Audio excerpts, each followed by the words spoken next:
Buenas tardes, estamos de vuelta en SDA, en El Mostrador TV. Hoy día vamos a hablar con Axel Piquet, periodista, que acaba de sacar un libro que ya con el título y con el color de la portada se ve muy notable. Corazones Rojos, de Editorial Catalonia, y es una antología de consultorios sentimentales de la prensa chilena 1914-2007. Así que ustedes se podrán imaginar la cantidad de cosas que habrá pedido la gente, la cantidad de barbaridades que de pronto le pudieron haber respondido estos doctores del corazón. Axel, hola. Bienvenido, muchas gracias por venir al programa. ¿Cómo se te ocurrió hacer esta compilación? De puro sufrir nomás, de tanto sufrir uno en la vida termina teniendo esta ocurrencia, ¿no? De leerlos de cuando chico, durante muchos años, ¿no? Y yo estaba haciendo un magíster en edición, había un ramo de antología con Roberto Merino. Todas las demás antologías propuestas eran muchísimo más inteligentes que las mías, muy literaria, era edición literaria el magíster, y a mí se me ocurrió en el minuto hacer esto y después terminó siendo la tesis, y después terminó siendo parte de la tesis, terminó siendo un libro. ¿Con qué diario empezaste o con cuál te encontraste primero o cuál fue o a quién llegaste a buscar? Porque uno conoce al de La Cuarta, por ejemplo, recuerdo alguna vez La Estrella del Paraíso también. Sí, con Nostradamus, que falleció a principios de año. Claro, yo llegué a recordar, quise recordar rápidamente a dos. A Jacques de Latour, de las últimas noticias de los 70, fines de los 70, y obviamente a Jean de Fremis del Clarín de los 60 y 70. ¿Ya? Dos. ¿Son como los de culto? Son como, puede ser, sí. O sea, yo creo que hay algunos que marcaron hito en la evolución de este género o subgénero, o como se le quiera definir. Jean de Fremis sin duda fue uno de ellos, absolutamente. O sea, hasta antes de él los consultorios eran todos, o no todos, pero la gran mayoría, desde el púlpito de la moral. Perfecto. Que había un consejo para el amor o consejo para los problemas también. Claro, o no se vaya de madre. Pero el consejo era siempre muy racional, si tú querís. O sea, nunca era juéguesela por ese amor prohibido. ¿Te das cuenta? No, ya de Fremis dejaba espacio para todo. Para casi todo. Yo aquí seleccioné uno que me pareció notable. Entonces le decía, loca perdida, a mí no me venga con las chivas de que solo usted se dedica a la música tocando la corneta como una eximia. Sí. Bueno, ¿siempre era igual él? Él innovó también en el lenguaje, eso es prueba, ¿ya? Le dio humor al tema. Le dio también carácter. O sea, metió los pies en el barro, por decirlo de alguna manera, para bien y para mal. Jean de Fremis escribía en el Clarín, era un ferviente upeliento, absolutamente, y se enorgullecía, como todo el diario, de tener esa posición, y la columna, el inicio de la respuesta que tú leíste, tiene que ver también con eso, porque una consulta sobre homosexualidad. Y la homosexualidad para Jean de Fremis en el Clarín era algo propio del momiaje. O sea, el proletariado era puro, sano, consecuente y macho hasta el final. ¿Ah? Solo un momio podía ser homosexual. Y eso tiene que ver con la historia completa de esa columna es esa, digamos. Solo una pregunta, pero yo a Jean de Fremis lo conozco más bien por mi abuela, de pronto, más bien bromas de las viejas cuando uno era un mozalbete. ¿Tenía nombres reales o no? Sí, sin duda. ¿Y quién era? ¿Y está vivo? ¿No, ya no, ya? Está vivo, ¿no? Sí, está vivo, es algo que me haya desinformado los últimos meses, pero está vivo y es un periodista muy, muy destacado. No me atrevo yo a entregarlo tan gratuitamente, pero es un periodista muy destacado, ha sido director de medio y todo el cuento. Él incluso ha incursionado también con otros seudónimos en este género. Un homenaje para él, absoluto. ¿No? Cuando hablamos de género en esto... Tiene un apodo felino, más allá sí, no claro, puedo ir. Sí, yo ya más o menos ya sé quién es ella, pero no puedo creerlo, él era... Sí, claro, maestro, absoluto. El periodismo en general y aparte de esto. Sí. No lo vamos a vender, pero sí, es un periodista eximio. Sí, absolutamente. ¿Por qué le llamamos género a esto? Porque claro, tenemos el género del espionaje, tenemos el género del suspenso. ¿Por qué, o mejor dicho, cómo podemos caracterizarlo como género? ¿Cuáles son sus pistas? ¿Cuáles son sus...? Mira, es todo un debate, digamos. Como te decía, surge de una tesis de grado, de un magíster en edición literaria, o sea, un cuento un poco más con un corpus teórico de gris más profundo, lo que sale en definitiva publicado por Catalonia, que una versión gris más comercial de ese trabajo.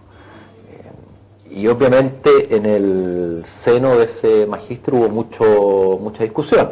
Es un género, es un subgénero. Jaime Collin en el prólogo habla de un subgénero, pero a la larga, y disculpen mi frivolidad, yo creo que da absolutamente lo mismo, digamos. O sea,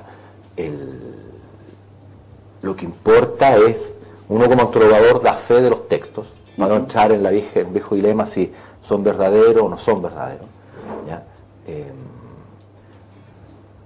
Y lo que importa es que los dolores y los silencios y las penas y los aullidos que hay en esta historia son de verdad, en el sentido que tienen que ver con lo que ha sufrido y gozado la humanidad desde siempre.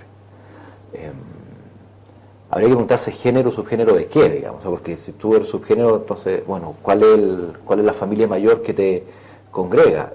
La literatura, no sé, la temática literaria, los consultores se construyen como personajes, sería literariamente, pero no creo que dé para que sea literatura, sinceramente. Periodismo tampoco es, ¿ya? Pero está más cerca de pronto. No sé, pero como te digo, subgénero, género, ¿de qué? Lo que a mí me importó, yo creo que a Arturo Infante, que tuvo la valentía de publicarlo en Catalonia, es que en el fondo las historias tienen que ver con sentimientos y con experiencias reales que todos más o menos hemos vivido como víctimas o como victimarios. Con el paso de los años va cambiando el discurso del amor, del despecho, la consulta propiamente tal. No, en ese ámbito no. En el ámbito del... A ver, porque hay varios... El libro está ordenado temáticamente, pero hay también otras ediciones que se pueden hacer. Por ejemplo, hay consultas que tienen que ver con con relaciones humanas, o sea, de una persona con otra persona. ¿No amorosas? No, amorosas. Esas casuísticas se mantienen a lo largo de las décadas, ¿no? Es casi un siglo esto, se mantienen. Al igual que la relación hay otras consultas que son románticas, en el sentido que es la relación de alguien con el amor. O sea, en realidad la anécdota da lo mismo, sino que lo que está en conflicto es con el amor. Y las que son más dramáticas son cuando están en conflicto con el desamor, ¿no? Esas son las que provocan, son heavy, digamos, son muy fuertes. Ahí yo diría que sí cambian algo. En los dos primeros no cambian. En la relación con el desamor, yo diría que sí cambia, sobre todo las mujeres. O sea, el desamor está mucho más... El desamor antes se vivía como una condena absoluta. Ahora, en las últimas décadas, claro, hay una angustia, un nudo que cuesta mucho desenredarlo, pero a la larga se logra y los consejos también son más... o sea, antes eran, pucha, reflexiona que hiciste mal, ahora no, bueno, dale, aprende la lección y sigue viviendo. Eso ahí sí ha cambiado. Lo que sí ha cambiado muchísimo son las temáticas. La tesis, el sustento que tiene la tesis en términos académicos era evidenciar la variación de la sociedad chilena en su apreciación de ciertos valores morales, ¿no? De ciertas conductas éticas a lo largo de las décadas. Eso sí se muestra con toda brutalidad en la antología. Esto es como...